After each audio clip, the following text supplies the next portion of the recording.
mengikuti permainan ya. Tadi kan sudah berkelompok dan tadi juga kita sudah memilah-milah gambar sesuai kelompoknya ya.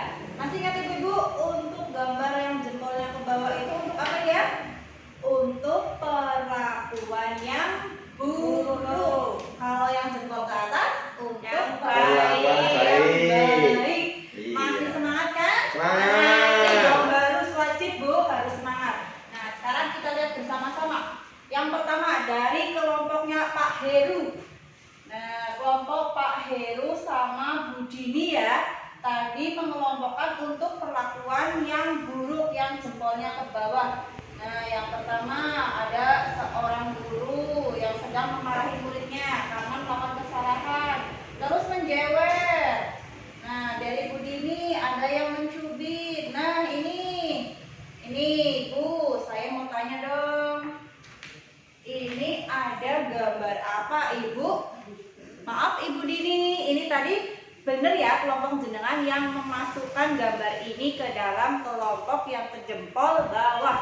Kalau boleh tahu, tolong Bu jelaskan ini gambar apa sih? Ayo Ibu. Cuekin anaknya Bu.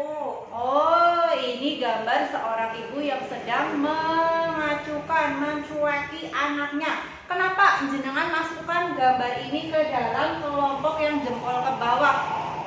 Kenapa Ibu? Kasihan anaknya Bu. Oh, kasihan, Ya, iya. diabaikan. Oke. Diacuhkan, Iya, diacuhkan, dicuekin. Berarti kalau kita mencueki anak, mengacuhkan anak, mengabaikan anak itu termasuk perlakuan yang baik apa buruk Ibu? Buruk. Yang buruk, iya. Terima kasih Ibu. Beri tepuk tangan. Kasih jempol dulu yuk. Tepuk jempol. Jempol. Jempol. Hebat, iya. Ternyata benar ya bapak-bapak, ibu-ibu, kalau kita mengabaikan anak kita ya, gampangnya nih, di rumah pasti bapak sama ibu sering ya main handphone ya. Asik ya, kita main Facebook, buka YouTube, Instagram, update-update status ya. Kita asik sendiri, sementara anak kita pengen minta diambilin makan, diambilin minum. Kadang kita abaikan ya, malah kita omelin. Maaf, kita omelin. Nah, ibu, dede pengen makan. Apa sih dek? Ibu lagi sibuk nih. Ibu lagi update status nih. Nah, itu baik gak ibu?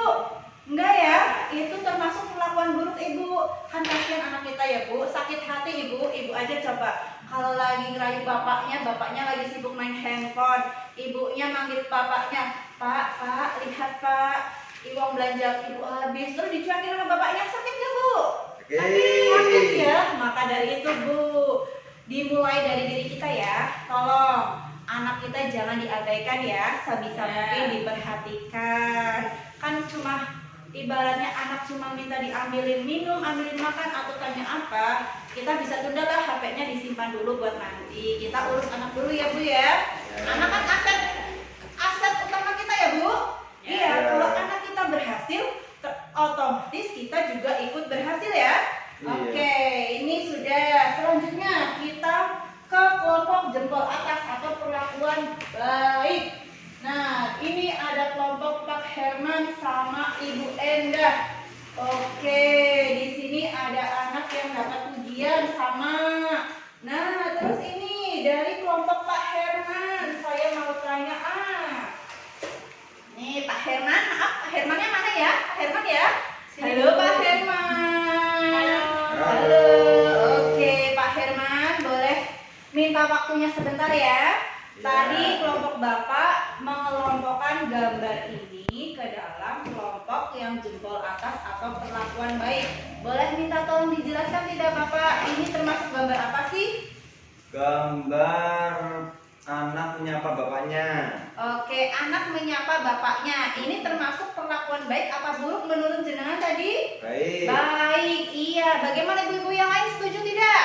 Setuju. Setuju ya Bu. Iya. Kita misalnya Bapak Herman ya dari sawah habis mencangkul, itu kan capek ya Pak ya. Terus pulang sore-sore sampai rumah, anak-anaknya dari kejauhan langsung manggil Bapak pulang, Bapak pulang. Sambil dada-dada, itu senang gak Pak rasanya Pak?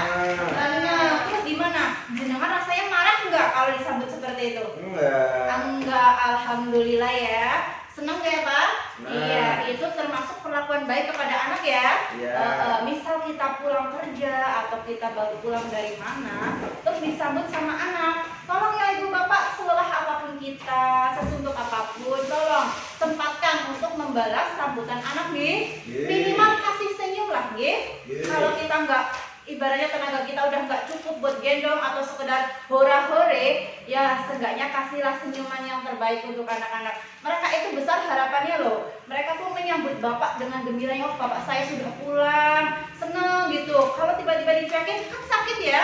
Iya, ini termasuk perbuatan baik nih seorang orang tua yang membalas sambutan anaknya ketika baru pulang, itu termasuk perbuatan yang baik. Nah, saya kira cukup ya untuk gambarnya ya. Nah, jadi kesimpulannya apa Pak Bu?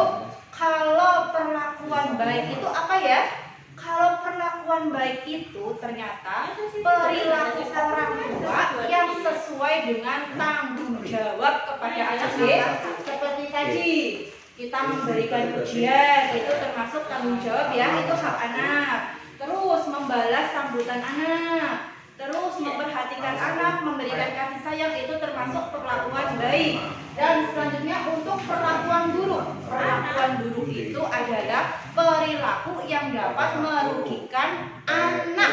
Seperti tadi, misalnya kita memukul anak, mencubit, memarahi, mengabaikan, itu kan dapat menyakiti hati anak ibu ya.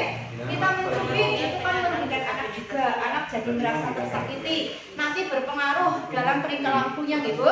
Oke. Nah, untuk selanjutnya kita sudah selesai nih dalam pengelompokan gambar perilaku baik dan buruk.